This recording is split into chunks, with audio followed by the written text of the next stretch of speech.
బాబీ దోశ పిండి తీసుకురావా? ఇప్పుడు తీసుకురావాలా తర్వాత తీసుకురావాలా? ఇప్పుడే తీసుకురా. అరకిలో తీసుకోవాలా కిలో తీసుకోవాలా? 1 కిలో తీసుకురా. లూజ్ పిండి తీసుకోవాలా ప్యాకెట్ పిండి తీసుకోవాలా? ప్యాకెట్ తీసుకో. ఒక ప్యాకెటా 2 ప్యాకెట్లా? 1 ప్యాకెట్. ఓకే, ఇలా చెప్పాలి. పోయి తీసుకురా పో. 1 hour later. బాబీ దోశ ఇప్పుడేమంటావా తర్వాత ఏమంటావా? ఇప్పుడే. చిన్నగా ఏమంటావా పెద్దగా ఏమంటావా? పెద్ద దోశ. 1 దోశ ఏమంటావా 2 దోశలు ఏమంటావా? ఒక దోశ. ఎగ్ దోశ ఏమంటావా నార్మల్ దోశ ఏమంటావా? ఎగ్ దోశ. 1 ఎగ్ కొట్టాలా 2 ఎగ్స్ కొట్టాలా? 2 ఎగ్స్ కొట్టు. ఆనియన్స్ వేయమంటావా వద్దంటావా? ఆనియన్స్ వేయి. దోశలో చట్నీ కావాలా కారపొడి కావాలా?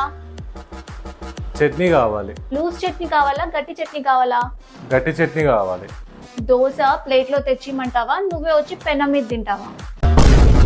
దీని తల్లి నువ్వే ఇస్తానా ఈ ప్రపంచం లేపెళ్ళమైన అంతనా?